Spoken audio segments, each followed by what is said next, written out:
Hello everyone. Today we will study chapter 7 of the book Footprints Without Feet, The Necklace. Before starting the chapter, we will go through the meaning of some hard words. First word is destiny, fate, bhagya. Distinguished means famous, prasidh. Shabby means dirty, bhadda. Elegant means graceful, bhavya. Exquisite means elegant, uttam. Elate means happiness, khushi. Dismay. Dismay means horrify, bhayabhari nirasa, horrified disappointment. You may say vexation means annoyance, खीज. Next is grief means to feel grief, दुखी होना. Ball. Ball means party, बड़ी party, Bhoj. Adorn means to decorate, sajana. Stricken means afflicted, grest. And detain means to confine, rokna. Author of this story is Guy de Maupassant. He was a French author. France के रहने वाले थे. He was born on 5 August 1850 and died on 6 July 1893. He was known as the greatest French short story writer. He had written over 300 short stories, 6 novels, 3 travel books, and one volume of verse. This story is about a poor lady girl who wanted to lead a good life, a luxurious life. But in fact, she was born in a poor family and was married to a clerk, a petty clerk in the office of Board of Education. After marriage, she loved to have frocks and jewels, always wanted to lead a luxurious life. But the situation was just contrast to that. She had to lead a very poor life. She had to spend her days in poverty. That's why she used to be sad, and several times she wept to have more and more things. But her husband was very different to her nature. He was a very simple man, and adjustable personality he was. He knew better how to adjust in the simple life what he had. He wanted to accept the fact and tried to keep Matilda happy, to lead a peaceful life. In the first page of the story, at first we will go with the words, with the sentences written in the box. These are the sentences which says the central point of the story on which the whole story moves. Here it has been written that Matilda is invited to a grand party. She has a beautiful dress but no jewelry. She borrows her necklace from a friend and loses it. What happens then? Matilda को एक बड़ी party में आमंत्रित किया गया. उसके पास सुंदर कपड़े तो थे, कहीं से इंतज़ाम हो गई थी, किंतु ज्वेलरी नहीं थी. उसने एक अपने फ्रेंड से उधार लिया और वह खो गया. एक नेकलेस उसने उधार लिया जो कि काफ़ी कीमती थी. अब स्टोरी पे आते हैं. स्टोरी से पहले 2 क्वेश्चंस है. जब आप पढ़ेंगे, सुनेंगे स्टोरी को, तो उस पर आप ध्यान देंगे. The first question is what kind of a person ma'am Loisel, why is she always unhappy. किस तरह की वह महिला थी, वो हमेशा नाखुश क्यों रहती थी. And the second question is what kind of a person is her husband.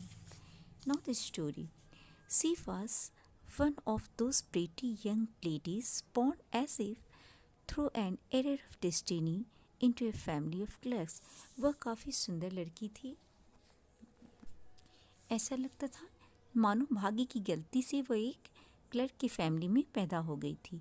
C had no dowry, no hopes, no means of becoming known, love and married by a man either rich or distinguished, and she allowed herself to marry a petty clerk in the office of the Board of Education.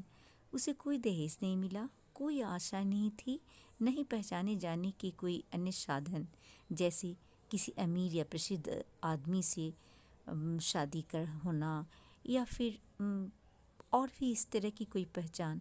उसने अपनी शादी education board of education के clerk से उसकी शादी हुई। She was simple but she was unhappy. वह simple थी, सीधी सादी थी, लेकिन खुश नहीं रहती थी। She suffered incessantly, feeling herself born for all delicacies and luxuries. वह हमेशा दुखी रहती थी, यह सोचकर कि उसका जन्म तो भोग विलास की जीवन जीने के लिए हुआ है, आरामदायक जीवन जीने के लिए हुआ है। She suffered from the poverty of her apartment, the shabby walls and the font chairs. वह उसे अपनी कमरे की, अपने अपार्टमेंट की भद्दी दीवारें और टूटी फूटी कुर्सियों को देखकर बहुत दुखी हो जाया करती थी, उसे दुख होता था। All these things tortured and angered her. ये सभी चीज़ें उसे यातना देती थी और गुस्सा भी दिला देती थी। When she seated herself for dinner opposite her husband, who uncovered the tureen with a delighted air, saying, "Oh, the good pot pie! I know nothing better than that." She would think of elegant dinners of shining silver. She thought the exquisite food served in marvelous dishes. जब रात के भोजन के समय वो अपने पति के सामने बैठती थी तो उसका पति जो है वह गर्व से ये कहते हुए कढ़ाई से कपड़े हटाता, उसका कवर, ओह क्या पॉट पाई है। पॉट पाई मीन्स पुआ होता है। मैंने इससे अच्छा खाना तो कभी देखा ही नहीं। वो चांदी, लेकिन मैटिल्डा की फीलिंग कुछ और थी। वो चांदी के चमकदार बर्तनों में परोसे गए शानदार रात के खाने के बारे में सोचती। वह शानदार प्लेटिस में परोसे गए मार्वेलस खाने के विषय में कल्पना करती। She had neither frocks nor jewels, nothing, and she loved only those things. उसके पास न तो फ्रॉक्स थे, न आभूषण थे, लेकिन वो केवल इन्हीं चीज़ों को चाहती थी। She had a rich friend, a schoolmate at the convent, who she did not like to visit. She suffered so much when she returned. उसकी एक धनी दोस्त थी जो कि स्कूल से ही उसकी दोस्त थी। उसके घर जाना नहीं चाहती थी। क्यों? क्योंकि वह जब भी उसके घर से आती तो इसे बहुत दुख होता था। वो काफ़ी धनी थी या ये अपना ऐसा जीवन जीती थी, इसी कारण। She wept for whole days from despair and disappointment. जब भी वह उससे मिलने जाती तो जब घर लौटती तो वह हताश और निराश होकर पूरे दिन रोती रहती। She wept for whole days from despair and disappointment. वो पूरे दिन डिसअपॉइंटमेंट में हताश होकर वो अपना रोती रहती। One evening her husband return elated, bringing in his hand a large envelope. एक शाम उसके पति अपने हाथ में एक लिफाफा लेकर खुशी से घर आए और कहते हैं, "Here," he said, "here is something for you." उसने कहा, यहाँ तुम्हारे लिए कुछ है। She quickly drew out a printed card on which were inscribed these words. उसने जल्दी से लिफाफे से बाहर एक छपा हुआ कार्ड निकाला जिस पर ये शब्द उभरे हुए थे। The minister of public instruction and madam George Ramponneau asked the honor of Mr. and Ma'am Liza's company Monday evening, January 18, at the minister's residence. उस लिफाफे में लिखा हुआ था कि इंस्ट्रक्शन मिनिस्टर, जन अनुदेश मंत्री एवं श्रीमती जॉर्ज रैम्पेन्यू, श्रीमान एवं श्रीमती लॉयज़ल को सोम मंडे 18 जनवरी को पार्टी में आमंत्रित किया जा रहा है। Instead of being delighted, as her husband had hoped, she threw the invitation spitefully upon the table, murmuring, "What do you suppose I want with that?" उसका हस्बैंड सोच रहा था उसे देखकर बहुत खुश हो जाएगी, लेकिन वो उसे घृणा से बड़बड़ाती हुई मेज पर पटकती हुई कहती है, इससे क्या होगा मेरा, मैं इसका क्या करूं? But my diary, I thought it would make you happy, लेकिन मैंने सोचा कि यह तुम्हें खुश करेगा. You never go out, and this is an occasion, and a fine one. Everybody wishes one, and it is very select. Not many are given to impress.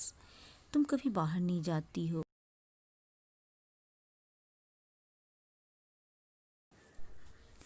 ये बहुत अच्छा मौका है, ऐसा मौका सभी चाहते हैं, और ये कार्ड सभी को नहीं मिला है, कुछ सेलेक्टेड एम्प्लॉइज़ को ही मिला है. जब वहाँ जाओगी तो वहाँ तुम पूरे अधिकारी वर्ग को देखोगी. She looked at him with an irritated eye and declared impatiently, what do you suppose I have to wear to such a thing as this. उसने एक बहुत ही चिड़चिड़ी अंदाज में अपने हस्बैंड को देखा और कहती है कि तुम क्या सोचती हो, मेरे पास क्या है ऐसे मौके पर पहन के जाने के लिए. He had not thought of that. He stammered, why the dress you wear when we go to the theatre.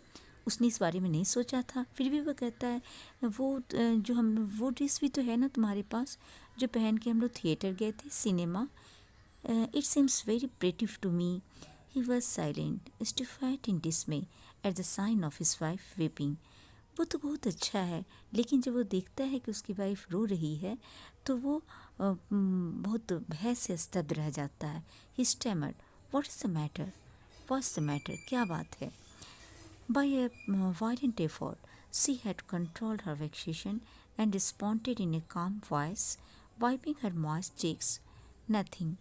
बहुत प्रयास करने के बाद वो अपने ऊपर कमांड करती है और वो कहती है, आंसू से भींगे हुए अपने गाल को पोंछते हुए कहती है, कुछ नहीं. Only I have no dress and consequently I cannot go to this affair. बस मेरे पास कोई भी ड्रेस नहीं है और इसलिए मैं इस पार्टी में नहीं जाऊंगी. Give your card to some colleague whose wife is better fitted out than I.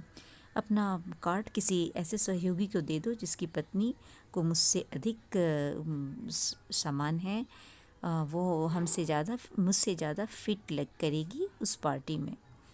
He was grieved but answered, let us see Matilda. बहुत दुखी हुआ उसका हस्बैंड, लेकिन वो फिर भी कहता है, चलो मैटिल्डा देखते हैं. How much would a suitable costume cost, something that to serve for other occasions, something very simple. फिर भी वह कहता है कि चलो एक अच्छा ड्रेस कितने में आ जाएगा जो कि दूसरे ऐसे ओकेजन्स के लिए भी सुटेबल हो. She reflected for some seconds, thinking of a sum that she could ask her for without bringing with it an immediate refusal and a frightened exclamation from the economical clerk. उसने कुछ second के लिए विचार किया ताकि वह इतने पैसों के लिए पूछ सके कि वह क्लर्क, जो कि गरीब है, कम पैसे का है, वो भयभीत या विस्मय के साथ सीधे मना न कर दे. Finally, she said in a hesitating voice, I cannot tell exactly, but it seems to me that 400 francs ought to cover it. अंत में फिर उसने हिचकिचाहट के साथ कहा, मैं ठीक से तो नहीं कह सकती, लेकिन हाँ, मुझे लगता है कि 400 फ्रैंक्स में इसका काम चल जाएगा. He turned a little pale, for he had saved just this sum to buy a gun that he might be able to join some hunting parties to the next summer with some friends who went to shoot larks on Sunday. सुनते ही mister Lizol थोड़ा विचलित हो गया, पीला सा पड़ गया, उसका चेहरा पीला पड़ गया, क्योंकि इतने ही पैसे उसने एक बंदूक खरीदने के लिए जमा किया था, क्योंकि उसे अगली गर्मियों में अपने मित्रों के साथ लार्क, जो गाने वाला पक्षी होता है, उसके शिकार के लिए जाना था. Nevertheless, he answered, very well, I will give you 400 francs, but try to have a pretty dress. फिर भी उसने कहा कि ठीक है, मैं तुम्हें, आप देखिएगा वो कितना सेक्रीफाइस करता है ताकि मैटिल्डा को खुश रख सके और वे लोग एक पीसफुल लाइफ जी सके. तो भी नेवरदलेस मीन्स तो भी उसने उत्तर दिया, बहुत अच्छा, मैं तुम्हें 400 फ्रैंक दे दूँगा, लेकिन उससे तुम एक सुंदर सा फ्रॉक या ड्रेस खरीदने का प्रयास करना। Here I am going to make the end of this video. You will learn the word meaning about the author and frame short questions within the chapter along with the first two given questions of the first page. Thanks a lot.